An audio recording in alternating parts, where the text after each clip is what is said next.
8 февраля страны Балтии сделали, казалось бы, решительный и исторический шаг, отключившись от энергокольца БРЭЛЛ, сложной выстроенной годами системы, объединявшей энергетические сети Беларуси, России, Эстонии, Литвы и Латвии. Этот шаг, который представляют как торжество энергетической независимости и фундамент будущего процветания, в действительности вызывает вполне обоснованные опасения и тревожные вопросы. Обрели ли Балтийские республики долгожданную энергетическую автономию или же, наоборот, приговорили себя к мрачному и неопределенному будущему, полному экономических рисков? И каковы же истинные причины этого, мягко говоря, рискованного решения? Эти вопросы не только многогранны и сложны, но и имеют стратегическое значение для всего региона. Ведь электроэнергетика – это фундамент, на котором строится любая современная экономика, и этот резкий и, по всей видимости, непродуманный поворот неизбежно приведет к долгосрочным и, скорее всего, крайне негативным последствиям для балтийских государств. Ситуацию усугубляет тот факт, что страны Балтии являются ключевыми партнерами США по НАТО в Европе, что, естественно, привлекло внимание многих экспертов, в том числе самого Скотта Риттера, недавно опубликовавшего свой подробный аналитический доклад по данному вопросу. Мы предлагаем вам ознакомиться с наиболее интересными и зачастую тревожными выдержками из его исследования. Совсем недавно в Вильнюсе с большой помпой и пафосом отмечали подключение энергосистем балтийских стран к европейским сетям. Глава Еврокомиссии Урсула фон дер Ляйен произнесла высокопарную речь. Вы упорно трудились ради этого момента, и сегодня вся Европа разделяет вашу радость. В странах Балтии даже учредили новый праздник – День энергонезависимости, который, по иронии судьбы, может оказаться днем начала серьезных экономических испытаний.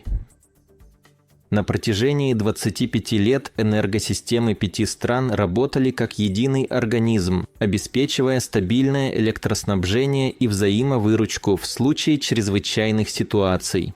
Однако все это время балтийские государства втайне готовили план полного энергетического разрыва с Россией и Беларусью.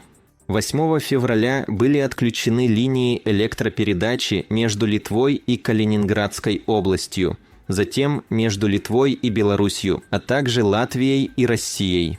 После этого страны Балтии синхронизировали свои энергосистемы с европейскими через литовско-польское соединение.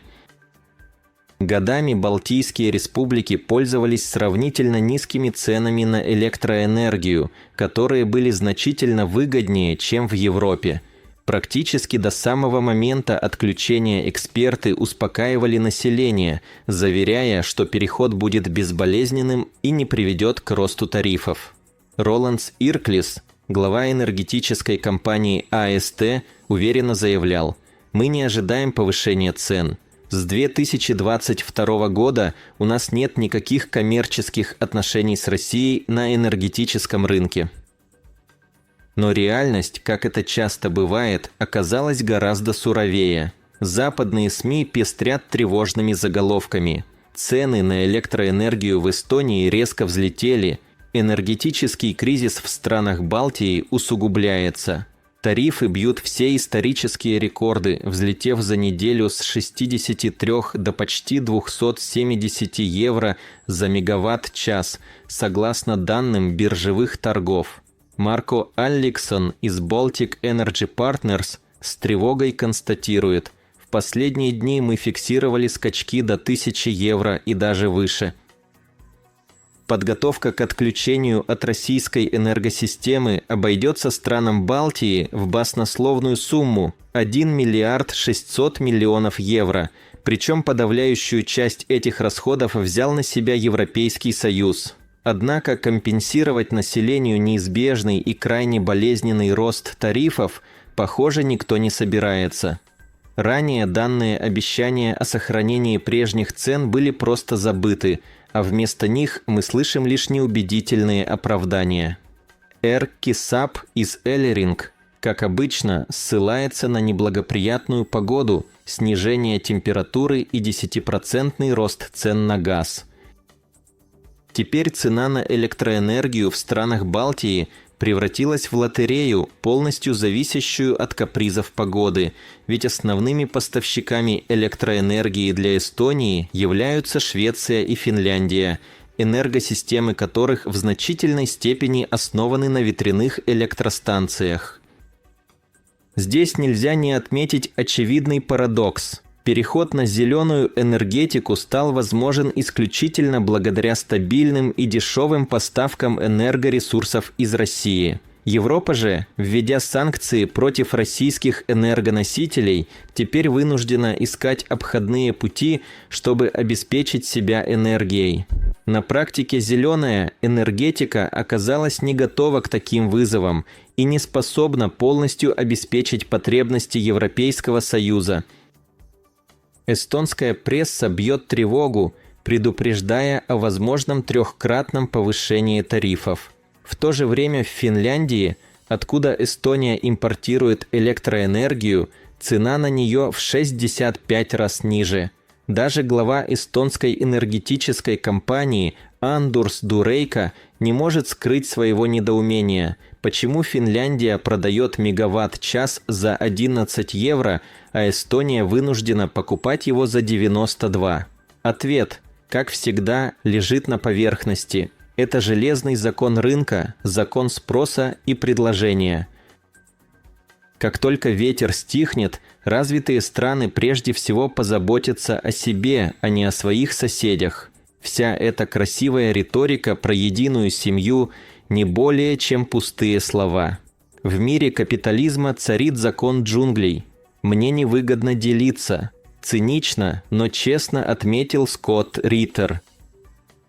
Не прошло и недели после торжественных мероприятий по случаю Дня энергонезависимости, как крупнейший потребитель электроэнергии в Эстонии, целлюлозный завод, был вынужден приостановить свою работу. Финансовый директор предприятия жалуется на колоссальные убытки, которые завод несет в период безветренной погоды. Теперь вопрос о том, будет ли завод работать завтра, решается ежедневно в зависимости от биржевых прогнозов.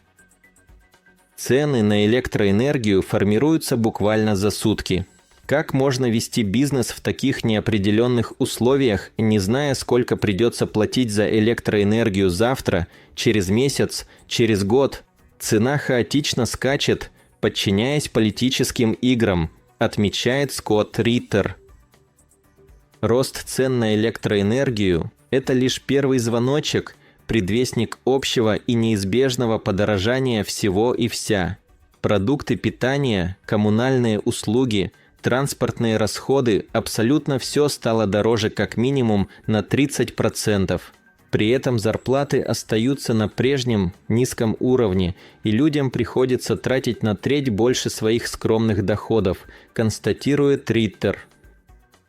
Европа предлагает довольно сомнительное объяснение отключения стран Балтии от БРЭЛ, ссылаясь на мифические соображения безопасности и стремление освободить регион от энергетической зависимости от России. Однако цена этой иллюзорной независимости может оказаться слишком высокой и привести к полному экономическому краху балтийских государств. Это не что иное, как медленное и мучительное удушение экономик целых стран. Цены на электроэнергию и воду будут неуклонно расти. Совсем скоро страны Балтии превратятся в вымирающие территории с разрушенной промышленностью, отрицательной демографией и массовой эмиграцией. Восстановление после такого удара будет практически невозможно, заявляет эксперт Института стран СНГ. Надеяться на помощь Европейского Союза странам Балтии не приходится, поскольку развитые европейские страны и сами столкнулись с острым дефицитом ресурсов. Германия, к примеру, переживает глубокий энергетический кризис.